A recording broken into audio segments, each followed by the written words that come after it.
അപ്പൊ പറയാനുള്ള കാര്യം എന്ന് പറഞ്ഞാൽ പുകവലി എന്ന് പറയുന്ന സംഭവം ഏറ്റവും മാരകമായ ഒരു വിപത്ത് തന്നെയാണ്.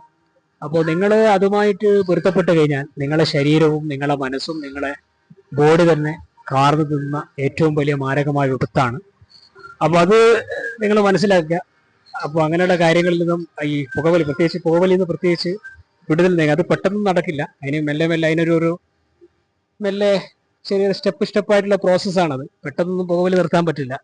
ഈ അഡിക്ഷൻ ആയ ആൾക്കാർക്കൊക്കെ അതിന്, അതായത് ചൂയിങ് ചവക്ക്, അങ്ങനെ കുറെ അത് മാറ്റാൻ പറ്റിയ ശീലങ്ങളൊക്കെ കുറെ ഉണ്ട്.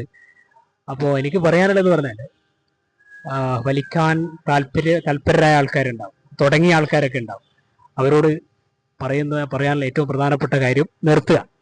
കാരണം അത് നമ്മളെ കാർന്നു നിന്നും നിക്കോട്ടിൻ എന്ന് പറഞ്ഞ എനിക്കൊന്ന മയക്കുമരുന്നിൽ നാലാം സ്ഥാനത്തായിട്ടാണ് ഈ സിഗരറ്റ്. ഏറ്റവും മാരകമായ അഡിക്ഷനുള്ള സാധനമാണ് നിക്കോട്ടിൻ. അപ്പോൾ അത് എനിക്ക് പറയാനുള്ളത്, നിങ്ങളെ മെല്ലെ മെല്ലെ മരണത്തിലേക്ക് നയിക്കുന്ന ഒരു പ്രധാനപ്പെട്ട ഒരു വിപത്താണത്. അപ്പൊ അതുകൊണ്ട് എനിക്ക് പറയാനുള്ളത്, പുകവലിക്കാതിരിക്കുക. പുകവലി മാത്രമല്ല, മദ്യപാനം, മറ്റുള്ള ലഹരി പദാർത്ഥങ്ങൾക്ക് മനുഷ്യന്റെ ലാഭത്തിന് വേണ്ടി സൃഷ്ടിച്ച ലഹരികളാണ് ഈ പറയുന്ന മദ്യമായാലും മയക്കുമരുന്നായാലും മറ്റുള്ള ഏത് ലഹരിയായാലും. അപ്പൊ അതൊക്കെ നമ്മളെ കാർന്നു തിന്നു. നമുക്ക് ജീവിക്കാനും ഏറ്റവും വലിയ ലഹരി എന്ന് പറയുന്ന ജീവിതമാണ്. ആ ലഹരി ഏറ്റവും മനോഹരമായ വിധം ആസ്വദിച്ച് അതിന്റെ മുന്തിരിൽ ചാറിൽ നീരാടിക്കൊണ്ട് ജീവിക്കാനാണ് എനിക്ക് നിങ്ങളോട് പറയാനുള്ളത്. നല്ല ഭക്ഷണം കിട്ടിയാൽ അതൊരു ലഹരിയാണ്, നല്ല സൗഹൃദം ഒരു ലഹരിയാണ്, പ്രണയം ഒരു ലഹരിയാണ്.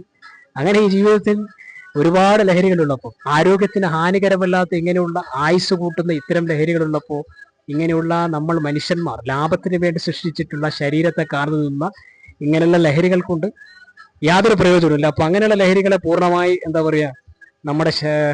നമ്മുടെ അടുക്കലിൽ നിന്ന്, അല്ലെങ്കിൽ നമ്മുടെ ഈ പറയുന്ന ലഹരിയുമായിട്ടുള്ള അടുപ്പം, അങ്ങനെയുള്ള ലഹരികളിൽ നിന്നൊക്കെ മാറി നിൽക്കാനാണ് എനിക്ക് നിങ്ങളോട് പറയാനുള്ളത്. എപ്പോഴും ജീവിതത്തെ ആസ്വദിക്കുക. ഈ ലഹരി കൊണ്ട് ജീവിതം നശിച്ചുപോയ എത്രയോ മനുഷ്യന്മാർ നമുക്ക് ചുറ്റുമുണ്ട്. നമുക്കറിയാം, ഈ അഡിക്ഷൻ സെന്ററിലൊക്കെ പോയി കഴിഞ്ഞാൽ മദ്യപാനം കൊണ്ട് ആൽക്കഹോളിക്കായിട്ടുള്ള ആൾക്കാരുണ്ട്. അതുപോലെ തന്നെ പുകവലി കൊണ്ട് ബുദ്ധിമുട്ടി മരിച്ചുപോയ ഒരുപാട് ആൾക്കാരുണ്ട്. ഈ പറയുന്ന ലഹരി പദാർത്ഥങ്ങളൊക്കെ ഓവറായി കഴിഞ്ഞാൽ സൈഡ് എഫക്റ്റ് ഉണ്ടാവും. അത് ശരീരത്തിന്റെ പല അവയവങ്ങളെ കാർന്നു. അതൊക്കെ ഞാൻ പറയേണ്ട ആവശ്യമില്ല, നിങ്ങൾക്കറിയാം. നമ്മുടെ പ്രിയപ്പെട്ട നടൻ ശ്രീനിവാസൻ, അദ്ദേഹത്തിന്റെ മരണം ഈ പുകവലിയുമായി ബന്ധപ്പെട്ടാണ്. അദ്ദേഹം പുകവലിച്ചത് കൊണ്ടാണ് അദ്ദേഹത്തിന് സ്ട്രോക്ക് പോലും വരാൻ കാരണം. അത് അദ്ദേഹം തന്നെ പറഞ്ഞിട്ടുണ്ട്. ഈ അഡിക്ഷൻ, ഈ ഒരു അവസ്ഥയിലും എനിക്കൊരു പുക കിട്ടി, അല്ലെങ്കിൽ ഞാൻ സിഗരറ്റ് കിട്ടിയാൽ ഞാൻ വലിക്കുന്നതാണ് അദ്ദേഹം പറഞ്ഞത്. അത്രപോലും മാരകമായ അഡിക്ഷനാണ് ഈ പുകവലി കൊണ്ട് ഓരോ മനുഷ്യരും ഉണ്ടാവുന്നത്. നിക്കോട്ടിൻ അങ്ങനെ ഒരു സംഭവമാണ്, അഡിക്റ്റഡ് ആണ്.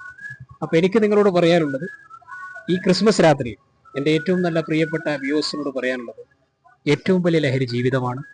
ആ ജീവിതത്തിന്റെ ഉള്ളിലുള്ള യാത്രകൾ ഒരു ലഹരിയാക്കാം, വസ്ത്രം ഒരു ലഹരിയാക്കാം. അങ്ങനെ ലഹരിയാക്കാൻ പറ്റിയ ആരോഗ്യകരമായ ലഹരികൾ ഒരുപാടുണ്ട്. അപ്പൊ ആ ലഹരികളൊക്കെ എൻജോയ് ചെയ്യും. നിങ്ങൾക്ക് എന്തിനാണോ താല്പര്യം, യാത്രയാണോ യാത്ര, അതൊരു ലഹരിയാക്കാം. സൗഹൃദം ഒരു ലഹരിയാക്കാം, ഭക്ഷണം ഒരു ലഹരിയാക്കാം. അങ്ങനെ ലഹരിയാക്കാൻ ഈ മഹാതീരത്ത്, ഈ മഹാപ്രപഞ്ചത്തിൽ ഒരുപാട് ഐറ്റംസ് ഉള്ളപ്പോൾ എന്തിനാണ് നമ്മൾ ഈ ലഹരികളുടെ പിന്നാലെ പോയി ജീവിതത്തിന്റെ നിറം മങ്ങിക്കുന്നത്, അല്ലെങ്കിൽ നിറം തകർക്കുന്നത്, അല്ലെങ്കിൽ കളർഫുള്ളായ ജീവിതത്തെ നിറം കെടുത്തുന്നതാണ് എനിക്ക് ചോദിക്കാനുള്ളത്. അപ്പോൾ നിങ്ങൾ ലഹരിയോട് വിട പറയും. ലഹരി എന്ന് പറയുന്ന മായി ബന്ധപ്പെട്ട എല്ലാ കാര്യങ്ങളിലും പിൻവാങ്ങുക, ജീവിതത്തെ മനോഹരാക്കുക, എൻജോയ് ചെയ്യുക. എല്ലാവർക്കും എൻ്റെ ഹൃദയം നിറഞ്ഞ ക്രിസ്മസ് ആശംസകൾ.